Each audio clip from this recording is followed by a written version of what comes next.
Olá, meu nome é Paul Washer e eu gostaria de recebê-los de volta para mais um episódio da nossa série Olhando para Jesus. O título foi tirado, é claro, de uma obra de Isaac Ambrose. Se você ainda não leu, eu sugiro de todo o meu coração que você leia.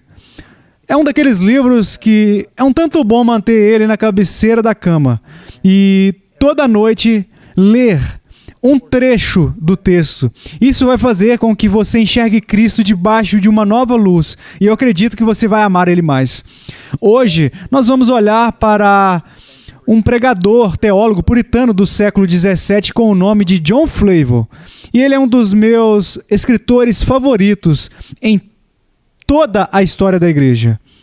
E o que ele vai fazer nesse texto é que ele vai lamentar a inaptidão, da incapacidade, até mesmo dos maiores estudiosos, os maiores pregadores, de exibirem Cristo como deveriam exibi-lo.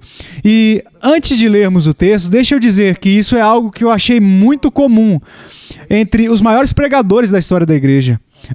Eu vi em Flavel, eu vi em John Owen e eu já vi várias vezes em Charles Spurgeon, onde antes de começarem a escrever uma mensagem ou falar a respeito de Cristo, é como se eles pedissem desculpas. Não um pedido de desculpas em relação a fazer uma defesa, mas praticamente pedindo perdão, porque eles sabem que tudo o que eles disserem a respeito de Cristo não será suficiente.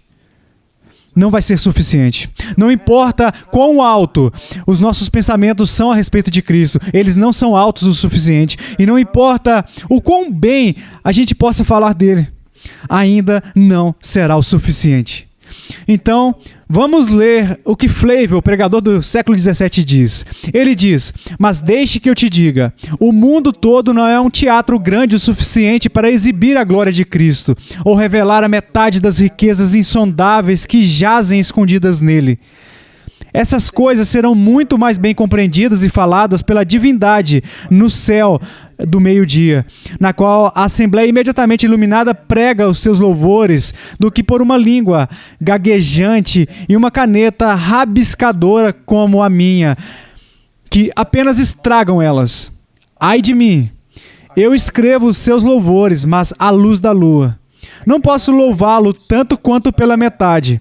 Na verdade, nenhuma língua, a não ser a sua, é suficiente para realizar essa tarefa. O que eu devo dizer de Cristo? A excelente glória daquele objeto deslumbra toda a apreensão, engole toda a expressão. Quando tomamos emprestadas as metáforas de toda criatura que possui alguma excelência ou propriedade adorável, até que tenhamos despojado toda a criação de todos os seus ornamentos e revestido Cristo com toda aquela glória, quando já tivermos gastado as nossas línguas em louvor a Ele, ai de mim, nós não teremos feito nada quando tudo estiver sido feito. Apesar de certo fracasso, devo escrever e pregar, porque ai de mim se eu não pregar o Evangelho. Sendo assim, estou dividido entre a minha impotência para expor o Evangelho e a minha necessidade absoluta de fazê-lo. Eu aconselho este trabalho para a Igreja de Cristo coletivamente e para o crente individualmente. Vamos ao Senhor em oração. Pai, obrigado. Principalmente, Pai, obrigado por Cristo. E obrigado pela Escritura, que é o único registro inerrante e infalível que nós temos dele. Mas também, Senhor, obrigado pela obra da graça que o Senhor concedeu a tantos homens e mulheres ao longo da história.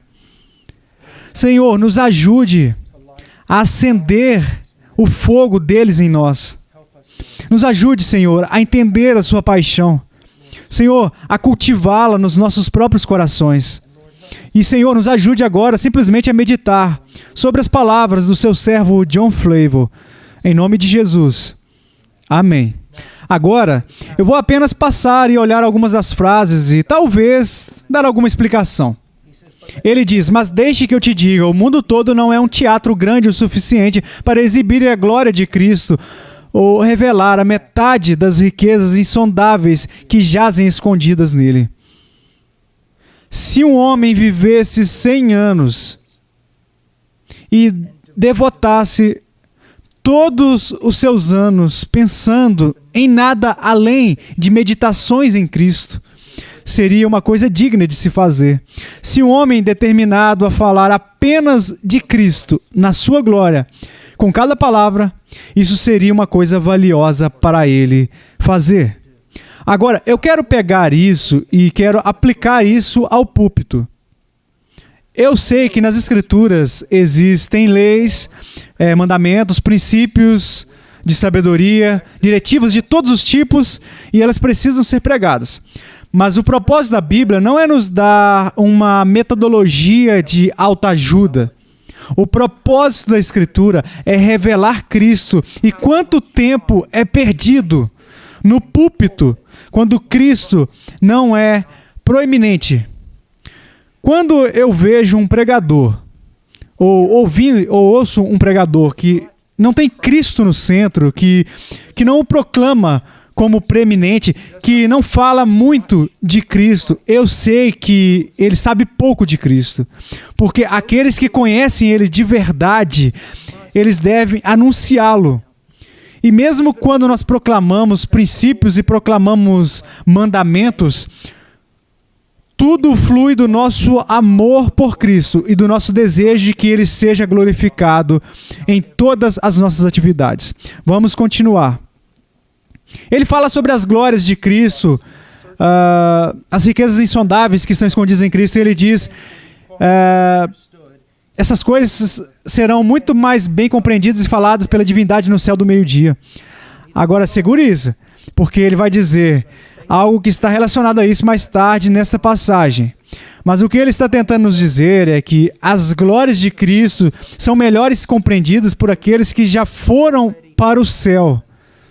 Porque você sabe que até mesmo o apóstolo Paulo diz que nós vemos sombriamente, nós vemos como se estivéssemos em um espelho e não vemos tão claramente quanto deveríamos. Agora, aqui está algo que eu quero que vocês entendam. Até o apóstolo Paulo admitiu as limitações dele e que ele veria muito melhor e muito maior sobre Cristo lá no céu. Mas não devemos permitir que isso nos limite ou fazer com que nós sejamos passivos ou apáticos. Mas nós devemos passar a nossa vida, especialmente como ministros de Cristo, a nossa obra principal é extrair as joias de Cristo que são encontradas nas Escrituras apenas e em seguida levar essas joias, levar aqueles diamantes deslumbrantes diante do povo de Deus. Se você quiser motivar o povo de Deus, há algo que os motivará muito mais do que a ira, muito mais do que o julgamento, muito mais do que o temor e muito mais do que facilidade e paz e a glória de um chamado para uma morada no céu. Se você quiser motivar o povo de Deus, conte a eles sobre Cristo. Conte a eles sobre Cristo e se eles forem verdadeiramente convertidos, esse será a principal motivação para eles, para cumprir a ambição, a principal ambição, que é agradável a Cristo, seja aqui neste mundo ou diante do seu trono na glória. Agora ele diz, essas coisas serão muito mais bem compreendidas e faladas pela divindade no céu do meio-dia, na qual a Assembleia imediatamente iluminada prega os seus louvores, do que por uma língua gaguejante e uma caneta rabiscadora como a minha que apenas estragam elas. Agora, acho que essa é a luta do ministro. Nós poderíamos nós poderíamos dizer que essa é a ruína do ministro. A nossa tarefa de pregar a Cristo e escrever a respeito de Cristo, em certo sentido, sempre terminará em fracasso. Agora o que eu quero dizer? Quando nós deixamos o púlpito, se expusemos fielmente o texto, nós devemos ter uma alegria, uma confiança, mas também nós devemos ter uma profunda humildade, que nenhuma língua, seja de um Spurgeon ou um arcanjo, que nenhuma língua poderia proclamar Cristo como ele deve ser proclamado.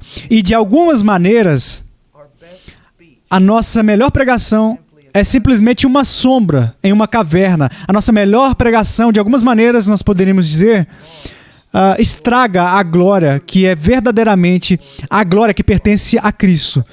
Eu tenho ouvido alguns teólogos, alguns puritanos, até usarem a palavra desfigurar. nós devemos ser humildes quando entramos no púlpito. Devemos estar preparados. Mas nós devemos ir ao púlpito com temor e reverência, sabendo que nós fomos chamados para fazer algo que está além de nós. Isso também deve nos levar a um estudo mais diligente. Isso também nos leva a uma oração mais diligente, clamando que o Espírito Santo possa nos ajudar a fazer o que é impossível para qualquer homem fazer. Ninguém pode falar de Deus plena e completamente, exceto o próprio Deus. E nós precisamos da ajuda de Deus no púlpito. Agora, ele diz isso. Essas coisas serão muito mais bem compreendidas e faladas pela divindade no céu do meio-dia. Isso significa que aquele que está conhecendo a Cristo é como alguém que está lendo um livro ou olhando para um objeto à luz do sol do meio-dia. Mas ele diz isso a respeito de si mesmo. Ai de mim, eu escrevo os seus louvores, mas à luz da lua. Olha, ao longo dos anos, eu não sou um grande erudito, nem tenho, por qualquer medida do termo, um grande intelecto. Mas, simplesmente na minha visão extremamente limitada, eu enxerguei coisas nas Escrituras a respeito de Cristo que literalmente deixaram meu coração em chamas. Que era quase como se você quisesse dizer: Senhor, tire essa visão de mim, eu não posso suportar mais. A beleza, a maravilha de quem Cristo é e o que Cristo fez no Calvário. E no entanto, mesmo as coisas mais bonitas que nós vemos, nós estamos vendo como quem olha ao luar. Isso deve nos encorajar, porque o que me espera, eu era muito mais jovem, estou prestes a fazer 60 anos, e em alguns dias eu vou fazer 80, e assim a vida vai passando rapidamente por nós. Mas para o ministro da palavra de Deus, nós sabemos que o melhor ainda está por vir, que tudo o que nós vimos dele é ao luar. E um dia, nós estaremos lá na presença dele, suportando a justiça dele por causa da sua obra. E nós vamos enxergar ele como ele é. Ele diz: ai de mim, eu escrevo os seus louvores, mas à luz da lua. Não posso louvá-lo tanto quanto pela metade. Eu não posso dar a ele o louvor que ele merece, mas eu posso continuar estudando as Escrituras, eu posso continuar buscando Cristo, eu posso continuar orando pela iluminação e pelo poder. E eu posso continuar esperando que na santificação, a minha santificação pessoal, também o meu louvor, ele será santificado. Vamos em frente, ele diz: na verdade, nenhuma língua a não ser a sua é suficiente para realizar essa tarefa. Olha, eu estava estudando sobre as 3 horas de Cristo na cruz. Alguns anos atrás, Spurgeon fez uma observação sobre como Cristo estava, trancado numa sala só pela ira de Deus, na escuridão, que ninguém podia vê-lo, ele não podia ver ninguém, ele estava completamente isolado, como uma onda após uma onda da ira de Deus vindo sobre a cabeça dele.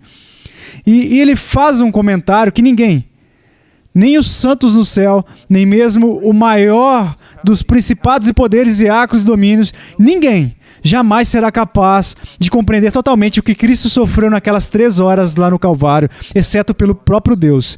E ninguém, além de Deus, pode falar a respeito disso. E ele diz: o que devo dizer de Cristo? A excelente glória daquele objeto deslumbra toda a apreensão, engole toda a expressão.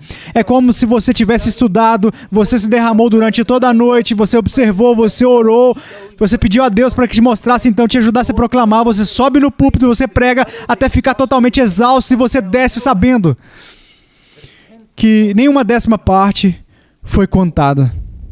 Que não importa a expressão que você encontra, não é bom o suficiente para Cristo. Diz: quando tomamos emprestadas as metáforas de toda criatura que possui alguma excelência ou propriedade adorável, até que tenhamos despojado toda a criação de todos os seus ornamentos e revestido Cristo com toda aquela glória, quando já tivermos gastado as nossas línguas em louvor a Ele, ai de mim, nós não teremos feito nada quando tudo tiver sido feito. Agora, isso vem de Mediatorial Glory of Christ, primeiro volume de Flavel, em que ele também diz algo assim. Ele diz, todas as antigas flores brilhantes, a lua brilhante, o sol brilhante, mas mais brilhante é Cristo. Então ele volta e diz: não, eu prejudiquei ele em dizendo que flores não são bonitas comparadas a Cristo, que o sol não brilha, que a lua não tem nada além de sombra em comparação com Cristo. Você pode pegar metáforas, você pode tirar ilustrações de todas as coisas neste mundo que tem uma magnificência e não é nada.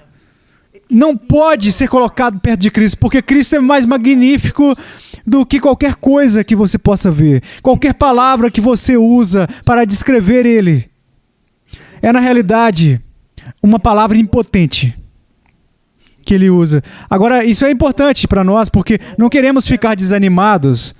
Não deveria ser desanimador que nós falhamos todas as vezes na nossa proclamação. Não deve ser desanimador quando nós sabemos que o tema do nosso anúncio é o infinitamente maravilhoso, lindo e incomparável Cristo. Então ele diz isso, e vocês ministros precisam ouvir. Apesar de certo fracasso, apesar disso, eu devo escrever e pregar, porque ai de mim se eu não pregar o Evangelho. 1 Coríntios 9:16. Então o que ele está dizendo? Sim, eu vou falhar em 1 grau. Sim, a minha pregação vai ser inadequada, mas ai de mim se eu não pregar o Evangelho. Nós devemos pregar, como nós vemos em 2 Coríntios 8, como a respeito a Tito e o zelo de Deus que foi colocado diante de nós. Nós devemos pregar, mas também consideramos essas verdades como evidentes. Que quando nós estudamos todas as coisas, nós podemos estudar, nós temos proclamado, e nós temos admoestado e ilustrado com cada palavra que nós podemos encontrar. Isso não tem sido suficiente para descrever a glória de Cristo. Isso é o que ele fala, esta é a luta do ministro. Ele diz: sendo assim, estou dividido entre a minha impotência para expor o Evangelho e a minha necessidade absoluta de fazê-lo. Eu aconselho este trabalho para a Igreja de Cristo. Ele está falando sobre o livro que ele escreveu sobre o Evangelho. Então, isso deve estar em todos nós. Deixa eu ler de novo. Sendo assim, estou dividido entre a minha impotência para expor o Evangelho e a minha necessidade absoluta de fazê-lo. Eu aconselho este trabalho para a Igreja de Cristo. Se você foi chamado para pregar, esse chamado é irrevogável. E não, nós não possuímos a mente de um John Owen, nós não possuímos a eloquência, a clareza e a visão de um Charles Spurgeon. Mas isso está nas mãos de Deus. Você e eu, nós fomos chamados para usar os dons que nos foi dado, para abanar uma chama que foi dada para nós e pregar. E você pode dizer, bem, eu preguei no domingo, parecia haver assim, tão pouco dele, eu vou parar de pregar. Lamento, essa não é uma opção para você. Você sabe o que você tem que fazer? Voltar de volta para o seu estudo na segunda de manhã. E pela fé, começar de novo. Nunca se esqueça que o nosso assunto é muito grande para nós. Mas em nossa fraqueza, na nossa fraqueza, Deus pode e obtém glória para si mesmo. Então eu espero que tenha sido útil para vocês. Isso é de John Flavel. É um pregador do século XVII, está nas suas obras, e as obras de John Flavel, volume 1. A introdução é um número romano, 18. Se você estiver procurando o lugar preciso para encontrá-lo. E agora eu espero que vocês entendam. Porque é muito bom ler livros antigos. Que Deus os abençoe.